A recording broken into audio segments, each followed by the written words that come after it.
नमस्ते बच्चों।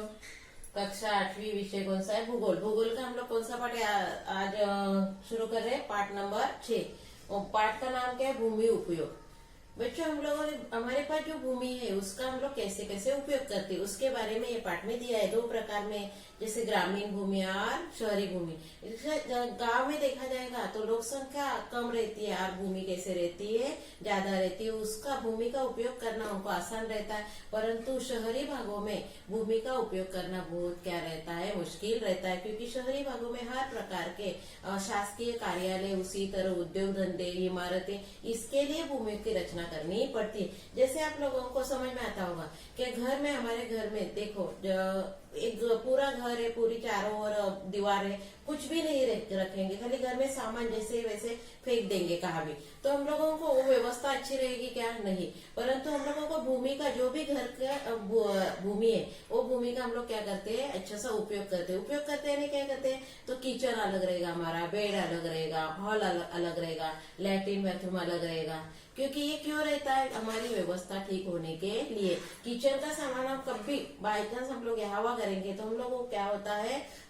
मिलने में मुश्किल हो जाता है। इसका मतलब घर की व्यवस्था बिगड़ जाती है। तो घर की व्यवस्था ठीक ठाक होने के लिए और हम लोगों को ऐसे वैज्ञानिक युग में हम लोग भागदौड़ में हर एक चीज वो जगह पर वो रहने के लिए भूमि का रचना करनी पड़ती है। और यही भूमि का उपयोग यानी भूमि का रचना कैसे की जाती है उसके बारे में ये पाठ में क्या किया है? समझा है। तो हम लोग आगे भूमि का उपयोग और भूमि के कौन कौन से प्रकार है उसके बारे में क्या करेंगे? अध्ययन करेंगे। चलो तो बच्चों, भूमि उपयोग के बारे में हम लोग पहला भौगोलिक स्पष्टीकरण देखेंगे। बच्चों, भूमि उपयोग अर्थात क्या रहता है? भूमि, किसी भी प्रदेश में जो भूमि उपलब्ध है, जो अपने पास भूमि है, जमीन है उपलब्ध, उसका क्या किया जाता है? उपयोग किया जाता है। विभिन्न कारणों के लिए उपयोग किया जाता है। उसको ही क्या बोला गया है? भूमि उपयोग किया। भूमि उपयोग ऐसे कहा जाता है। जैसे मैंने आपको बताया कि घर में जैसे अपने पास जितनी जगह है उतना हम लोग क्या करते हैं? उसकी रचना करते हैं। उसी तरह अपने प्रदेश में रहने वाली भूमि का उपयोग किया जाता है। तो भूमि उपयोग भौगोलिक कारकों अथवा मानव के और भौगोलिक कारण और मानव के बीच होने वाली क्या है? आंतरिक क्रियाओं से भूमि का उपयोग होता रहता है।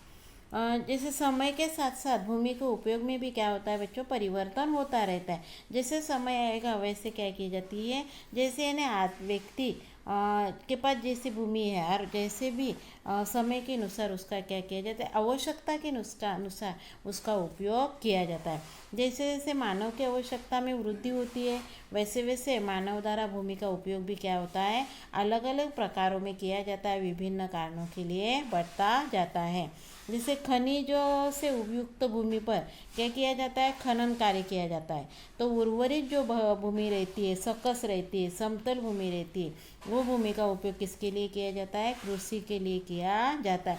जैसे बच्चों एक सिंपल सा एक एग्जाम्पल में दे रहे, जैसे हम लोग घर में रहते हैं, किसी लोगों को उदर निर्वाह के लिए कुछ साधन नहीं है और उसको छोटा सा उद्योग धंधा करना है, तो पहले से वो क्या खुद का उद्योग करने के लिए, व्यवसाय करने के लिए खुद की जगह खरीद नहीं सकते। ऐसे समय में अपने घर में वो क्या करते हैं? एक साइड में रहते हैं तो एक साइड में क्या करते हैं? छोटे छोटे उद्योग धंधे करते हैं। यानी इसका ही मतलब ये है कि भूमि, अपने पास जो भूमि आवश्यकता के अनुसार उसका आदमी क्या करता है? उपयोग करता रहता है। तो बच्चों, भूमि के उपयोग के प्रकार कितने हैं? तो भूमि उपयोग के प्रकार दो है, ग्रामीण भूमि उपयोग और दूसरा कौन सा है?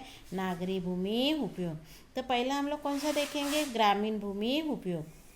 तो जैसे ग्रामीण भागों में कृषि क्या है? मुख्य व्यवसाय। हमारा भारत देश ये क्या है? कृषि प्रधान देश है। और उसी तरह ग्रामीण भागों में हमारा व्यवसाय कौन सा है? कृषि है मुख्य व्यवसाय।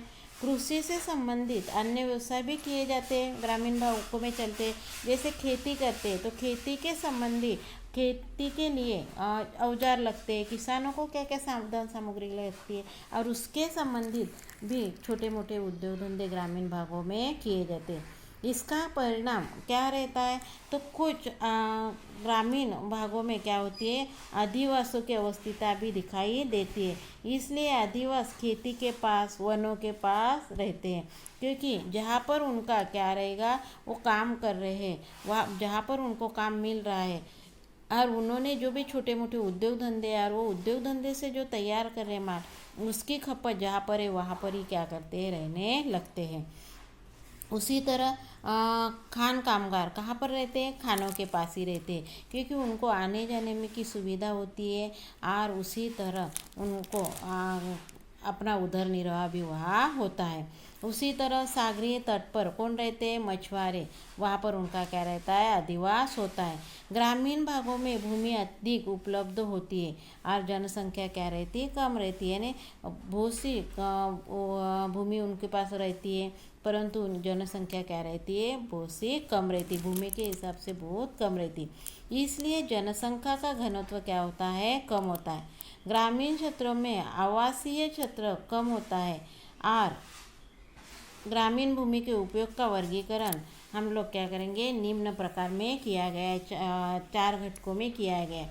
जैसे कृषि भूमि, ये भूमि जहाँ प्रत्यक्ष रूप से भूमि की, जहाँ खेती की जाती है, प्रत्यक्ष रूप में खेती की जाती है, उसको क्या बोला जाता है, कृषि भूमि की जाती है, फसलें उगाई जाती है।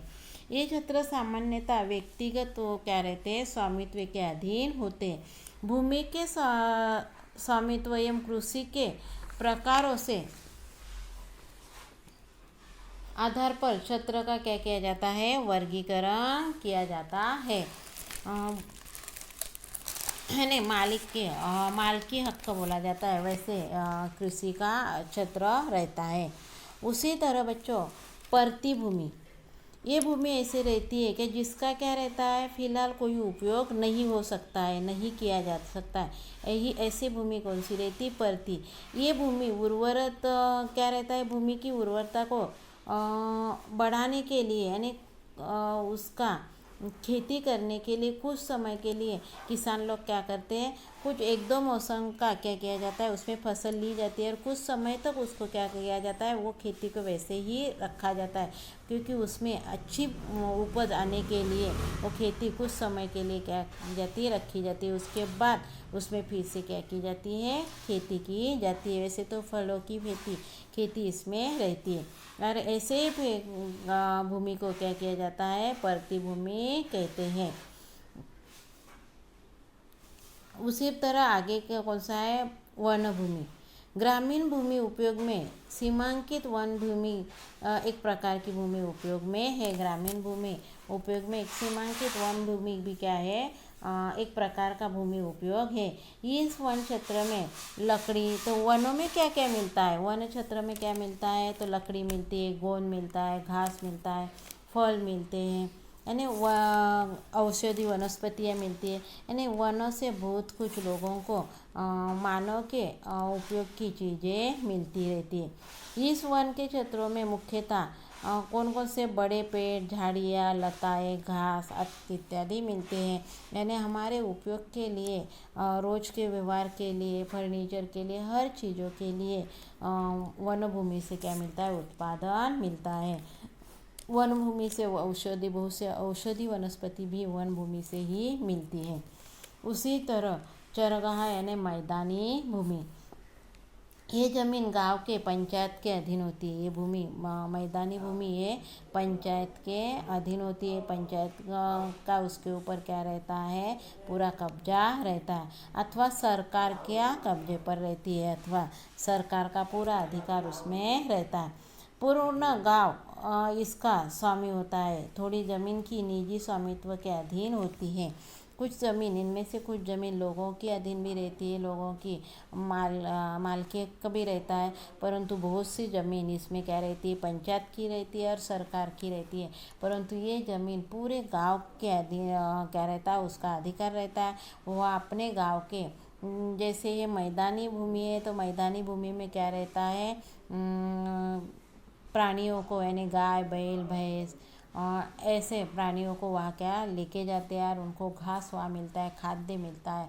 तो ये भूमि का भी उपयोग क्या रहता है, खाद्यान्न के रूप में किया जाता है। उसी तरह घास आदिवासी जो समाज रहता है वो वहाँ से घास काट कर क्या करते हैं, अपनी उपजीविका कर सकते हैं। यानी ये भूमि भी लोगों के उपजीविका के लिए बहुत महत्वपूर्ण भूमि है।